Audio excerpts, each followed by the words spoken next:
Today we are going to learn to create the 3D view with the camera. Camera views are perspective views and they are usually used for renders or for some 3D views that are going to represent your building.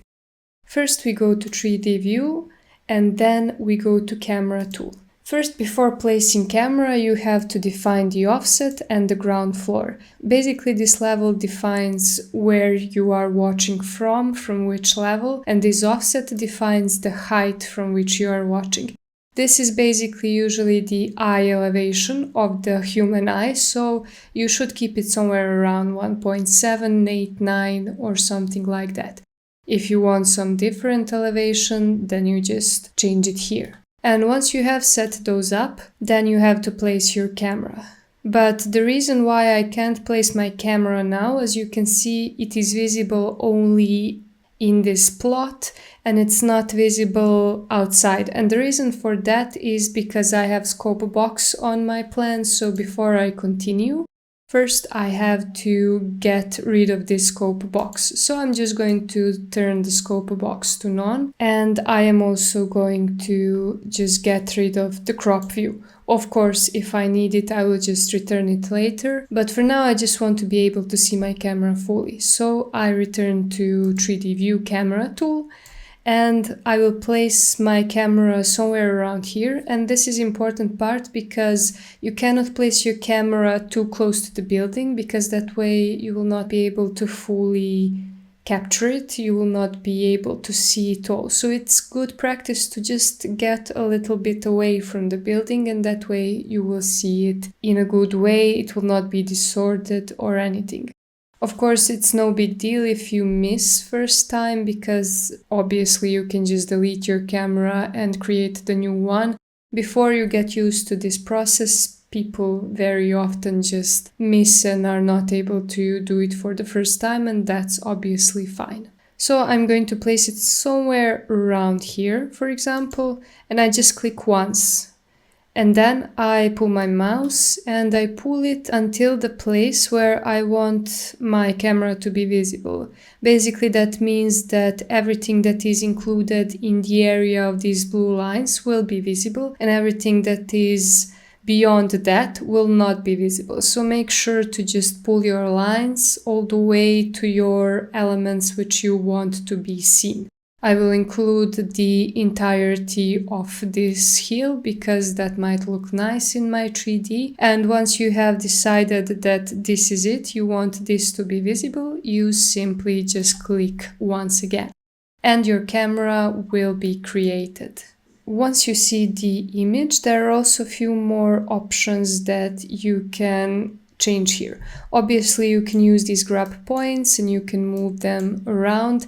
And my recommendation to you is not to move them too much because the more you move them, the more everything will be a little bit distorted. Like if I were to move it a lot, as you can see, for example, with these lines, they become giant and basically the elements that are in these areas will be distorted and they will not look nice. So if you are moving these little dots and if you are making this view a little bit bigger, I recommend you doing it very little and trying to not overdo it. Also, we have a few more options.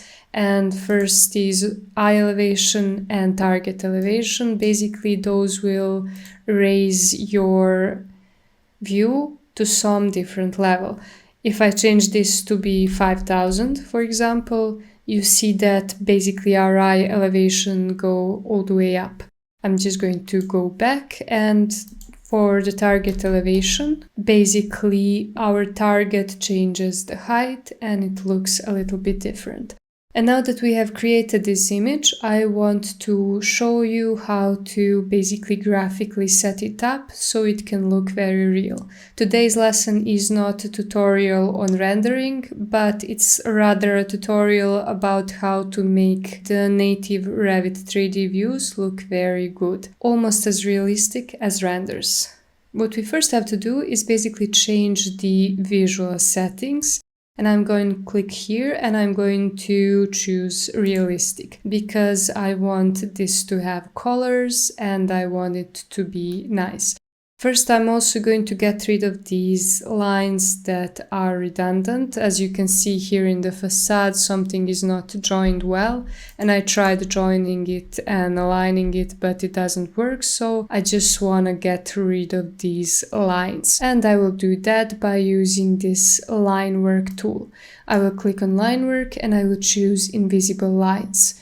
I will just click on the lines I don't want. Usually I have to click twice, so they will get lost, and I'm going to do the same here. Basically, all the places where your lines are not joined well, and that's about it for this building. The rest I will just hide, and I go to visibility graphic options, and I'm going to hide all of these annotation elements. So I'm just going to click on all, and I'm just going to uncheck this visibility options because I don't want to see anything of these annotation elements. I'm just going to pull this also so it doesn't include this edge of the hill. And the next thing I have to do is obviously get rid of these lines on top of solid because I don't need them. So I go to visibility graphic options again. And by the way, visibility graphics is activated by typing VG on your keyboard. And I go to top of solid option and I click this plus sign, and I'm just going to get rid of all of these lines. Basically, those two that are bothering us are primary and secondary contours, and we don't need them in this kind of view, so we just hide them and click OK. And already we see that our building looks much nicer, but it already needs some more adjustment. And first I go to graphic display options, and here I'm going to uncheck the show edges option. This thing is actually very important to the way this image is seen because, as you can see, once I get rid of the show edges, our view looks much more natural, it looks much better. And then I have to go to graphic display options as well, and I'm going to turn on the shadows. I'm going to turn on both cast shadows and both show ambient shadows. And I'm going to click OK. And as you can see with shadows, everything looks much nicer and much more real. I go back to graphic display options again.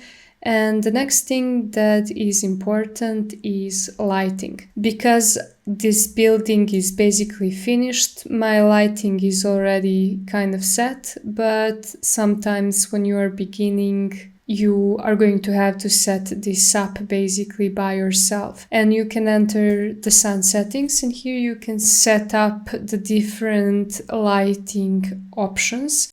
Basically, lighting sometimes require a little bit of adjusting. Sometimes by default it will look nice, but sometimes you just need to set it up a little. So just change azimuth and altitude to some numbers that seem the most natural to you, and also set up the ground floor level. I'm going to choose ground floor here. And we have those 4 options, but I usually just use lighting. That seems the most simple one to me, so I usually go with that one.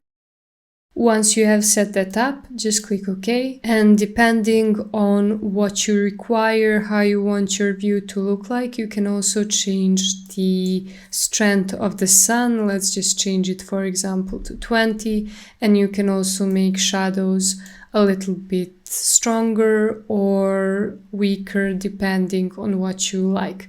I'm going to click OK, and we see that the difference is minor. But what we also need here is the sky, because sky will make our image look much better. So we go back to the graphic display options, and as you can see, most of these settings is really just set up in graphic display. So I enter graphic display again and I choose background. For background, you basically have 2 options for sky. You can either choose the Revit sky and click OK, and it looks like this. As you can see, it looks nice. It's not a bad option, and you can use it, but what I like a little bit more is actually using gradient instead of sky. So I go to background again and I choose gradient and I click OK. And as you can see, this gradient sky kind of gives us a little bit more natural sky, a little bit softer color. And of course, you can change those colors here if you want a different kind of image, if you want a different kind of sky. Basically, it is quite similar to this one. It's just a little bit softer, I would say. So it basically depends on what you like more. Also, if you have some nice image of the sky, you can also choose this option of sky that is image here. You just go to image and here I'll just load some sky that I have downloaded from the internet. I click customize here and I choose image. I go to desktop and I choose the image I have downloaded. I click open. And as you can see, we have this sky here and we have few options. We have stretch, we have width, and we have height. Stretch is obviously going to stretch your sky to fit entire image, and original sky is going to keep it original. My image is actually very small, so I don't want that. So I'm going to use stretch, but it's going to be a little bit smaller resolution, but that's okay. I click OK. And as you can see here, we have this sky that we have downloaded. Those images usually don't look that good unless you have some really nice image, but usually I do prefer just having sky or gradient. And once you have basically set all of this up, you can go to File, Export, and export your sky with image. When exporting the images, what I usually do is I use this fit to page option and I just import a little bit higher dimension of image. For example, I will use 2000 here. Also, I usually change these options. I change all of these options to be lossless, both of these shaded and non-shaded views. Of course, this is a shaded view, so I don't have to be changing this other one, but I just have habit of changing both of them. Also, if you want, you can change the path of the image, and once you have done all that, just click OK and wait a little bit. It's going to be actually very fast. Now I'm going to open this image we have exported, and it looks like this. So this is obviously very nice. It's not as real as render, but sometimes when you don't have to export those high quality renders, you can choose these settings as well. And once you set it up a few times, you will see that it takes very little time to set this option up and to make this image look very nice.